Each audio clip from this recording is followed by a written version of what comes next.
Hey everybody, I'm Jason, and this is Jay's Project Garage. So this is video 2 for the weekend. It's dark 30. I don't even know what time it is. But I've been up since I've had problems sleeping. You guys have any issues with that? The older you get?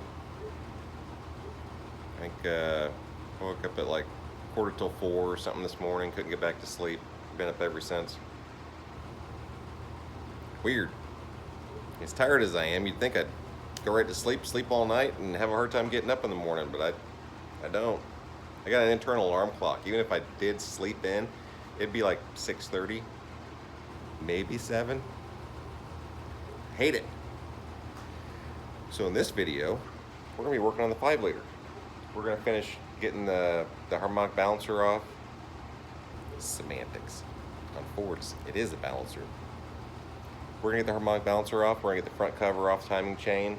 We're gonna get all of the lifters and stuff out of it, and we're gonna get ready to do the piston flip deal. Yeah, that's what we're gonna do. Brand new, $5 at a swap meet. When? So I don't know how much this front stuff is gonna transfer over to the Explorer engine. I don't know if this front cover and stuff's gonna work, and how the accessory drive and everything is gonna be. So I'm probably gonna wind up using the cover off the Explorer. So this was just gonna go on a shelf. I've probably got, probably 10 or 12 of these things sitting, plus all the ones I have on engines. We have plenty. So I'm gonna go ahead and take the pulley off. Fords aren't press fit on the balancers, but 9 times out of 10 you gotta use a puller on them anyway, just because of age. They kind of weld themselves on there, but it still shouldn't be all that bad to take off. So I'm gonna go ahead and knock this pulley off, and then we'll get this balancer off of here. Old serpentine pulley. It's not a bad thing to hang on to. I'll throw it on a shelf. I've got a whole shelf of just different pulleys from all kinds of different years. That way, if I run into a situation where I'm having a pulley alignment problem, I can just go and grab different ones off the shelf and try to make something work.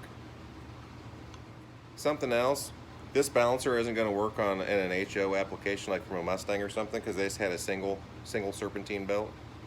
But it's hard telling what we might run into when we could need one of these. Okay, I got the puller all set up on the balancer. You always want to make sure you use the right tool on these. You don't ever want to use an impact or anything on them, because it'll wind up tearing it up, which is exactly why I'm going to use the impact, because, you know, $5.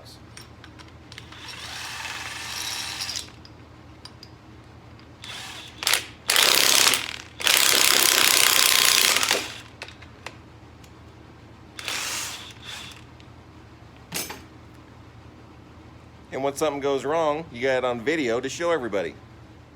There's nothing worse than getting out of sync with hitting record on the camera. So you wind up missing everything that you just filmed. Balancer's off, front cover's off. One thing I noticed that was kind of weird is whoever was in here before got carried away with the RTV. They even put it on this bolt. There's a lot of bolts that do need sealer. This isn't one of them. I don't know why they do that. On early engines that used a mechanical fuel pump, this would have an eccentric. I'll go grab one and I'll show you what that looks like.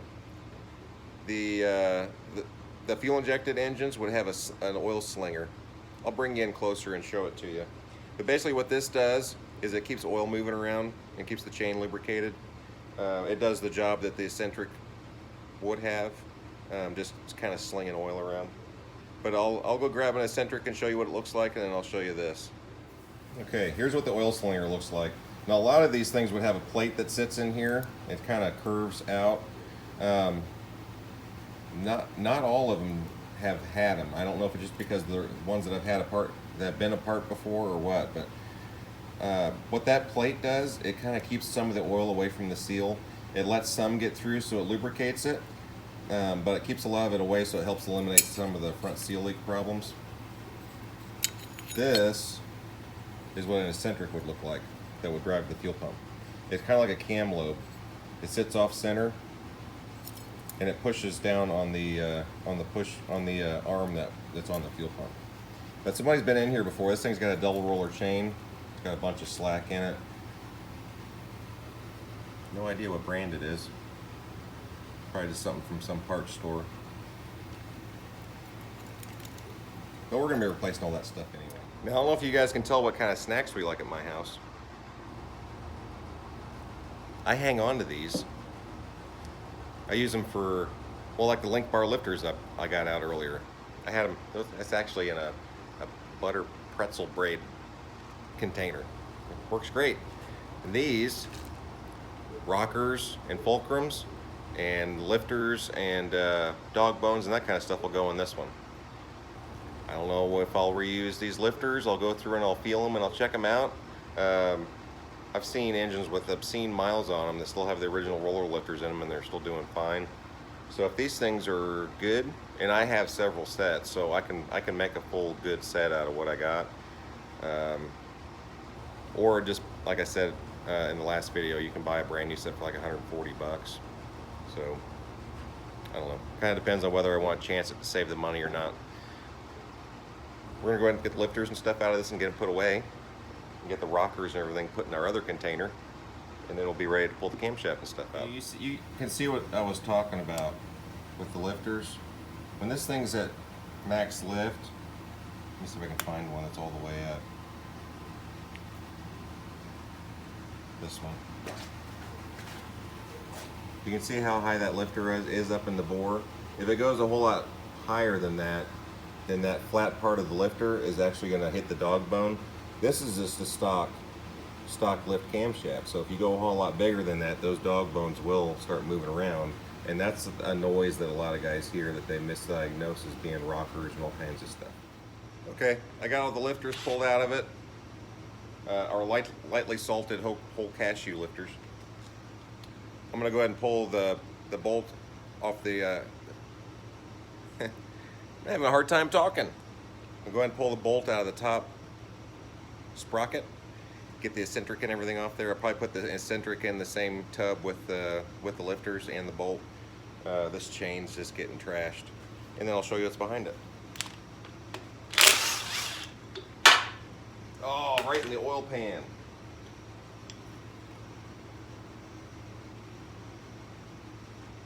A little extra looby-dooby.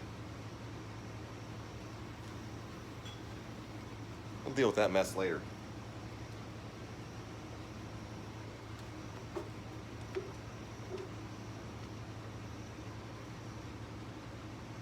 Nope, they were so proud of this thing they didn't even put a brand on it. Just a part number. But it's definitely aftermarket. It's one thing Ford did that GM didn't. They put a retaining plate on the camshaft.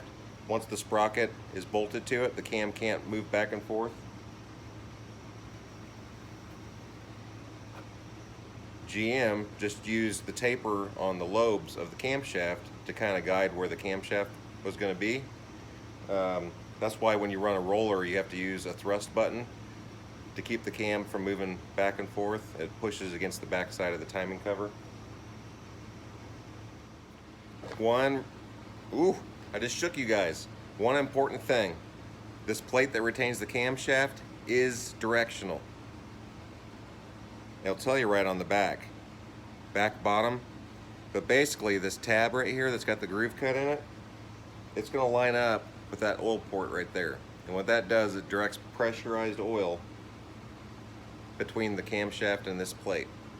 So make sure you get that back in there the correct way. Whenever you guys are removing a camshaft or installing it, just find something to stick in the end that you can use for leverage. That way you can keep from beating up the cam bearings, especially when you're installing it. These cam bearings are going to get replaced, so I don't really care, but it still makes it easier to get it out of there.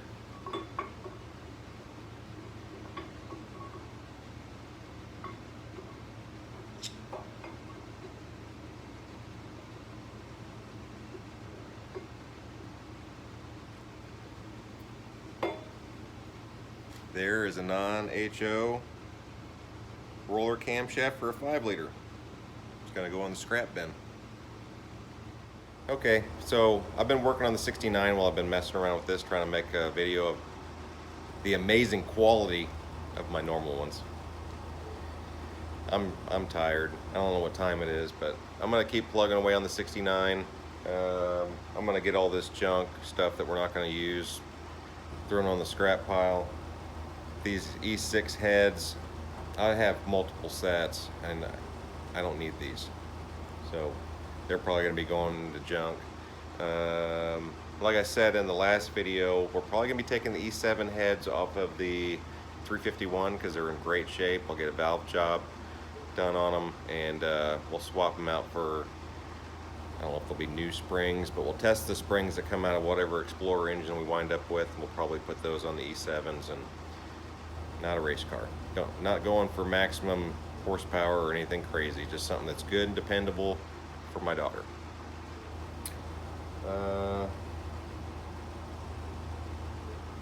I guess that's it. So for now, you guys get out in the shop and work on your projects. You have a great evening, day, whatever, and I will see you next weekend.